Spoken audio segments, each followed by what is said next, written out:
Саламатсыздар ма, оқушылар?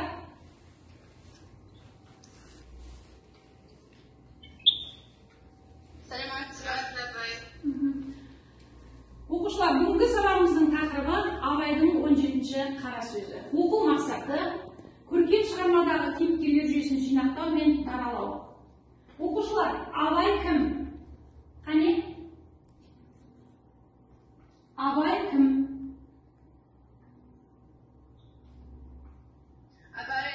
Абай ақын, жазушы, ағартушы, Ақын, ағартушы, философ,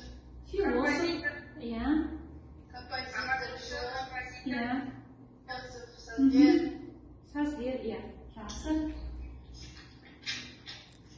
Бүгін оқушылар Абайдың қара сөздерін бастаймыз. Қара сөз дегеніміз не? Бұл ғылым туралы, философия туралы, дін туралы қара сөзбен жазылған еңбек. Абай Құнанбаев 1890-1898 жылдар аралығында өзінің өмірден көрген, білген, түйгендерін қара сөзбен жазды. Оның қара сөздерінің тақырыптары ғылым, білім, еңбек жайлы, даналық сөздер, өсиет қалдыру мақсатында жазылған. Абайдың қара сөздерінің тақырыптары жағынан бірнеше топтарға бөлуге болады. Олар дүниенің тылсым сырларын тану, надандық, жалқаулық, тағы басқаларды сынау, ғылым, білім, өнер жайлы, қазақтардың мінез құлықтары жайлы, қазақ мақалдары жайлы, еңбек, ар-ұят, адамгершілік туралы. 17-ші қара сөзінің идеясымен байланысты тақырыптар: адам мен оның болмысы, ғибадат пен дін, адам анатомиясы, мәдениет, педагогика мен психология және тіл туралы. Оқушылар, 17-ші қара сөзінде ғылым, ақыл, қайрат, жүректің диалогтарынан тұрады.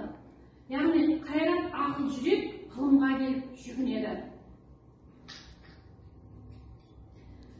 Жалпы Абай әр нақылды адамның мінезімен салыстырып отырған.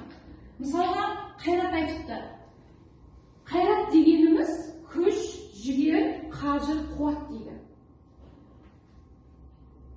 Қайрат айтады: әуелі ғылымды ерінбей жалықпай үйрету керек. Құдайға лайықты ғибадат қылып, ерінбей жалықпай орнына келтіретін менмін. Дүниеге лайықты өнер, мал тауып, абыр мансапты еңбексіз табу, орынсыз, болымсыз нәрсеге үйір қылмай бойды таза сақтайтын менмін. Күнәкарлықтен, көрсеғзар жеңілдіктен, нәпсі шайтанның азғырынан құтқаратын менмін.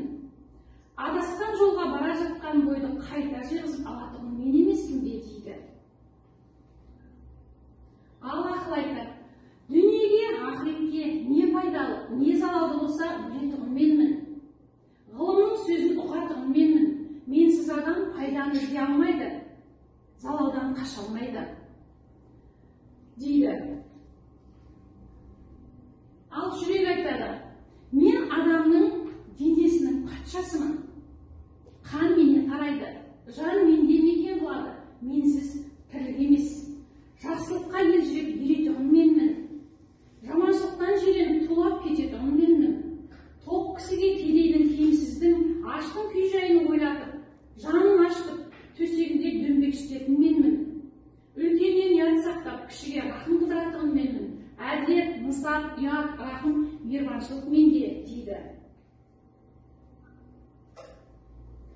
Қайрат, ақыл, жүрек үшеуі адам үшін өздерінің атқаратын жұмыстарын айта келіп, әрқайсысы өзін бірінші орынға қойып таласады, ғылымға, төрелікке жүгінеді. Сонда ғылым айтады: әй қайрат, айтқанның бәрі рас, қаруына қарай қаттылығында бол, пайдаңда бол, бірақ залалында бол, кейде жақсылықты, кейде жамандықты бері ұстап кетесің, соның жаман дейді.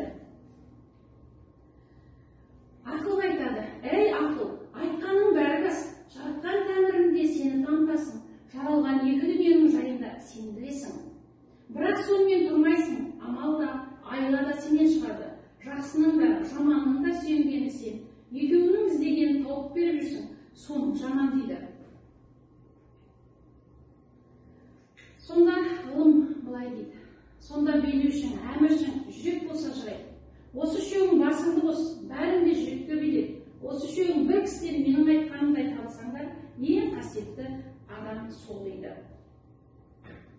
Ғылым үшеуінің де жақсылығы жамандық қасиеттерін сипаттап әділ сынайды. Осы үшеуінің басыңды қоссаңыздар, оның ішінде жүрекке билетуіңіз керек деп үкім шығарады. Егер үшеуін ала болсаң, мен жүректі жақтаймын дейді оларға ғылым. Демек, абай жүректі, яғни адамды сүю, адам үшін қызмет етуді бірінші орынға қояды. Бірақ ғылым бойынша да, абайша да ең идеал нәрсе осы үшеуінің бірлігі.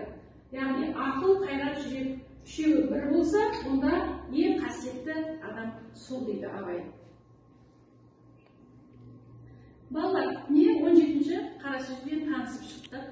Енді осы қара сөздің ішінде бізге түсініксіз сөздер бар. Сөздік жұмыс жасаймыз, оқушылар, дәптерлеріңізді алыңыздар.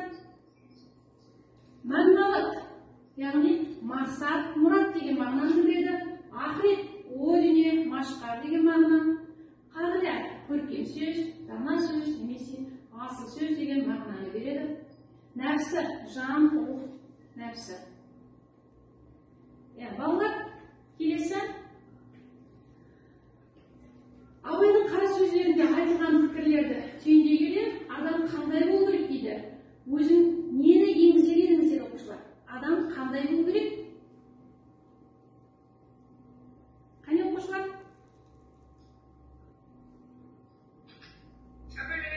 Айта ғой ақбота.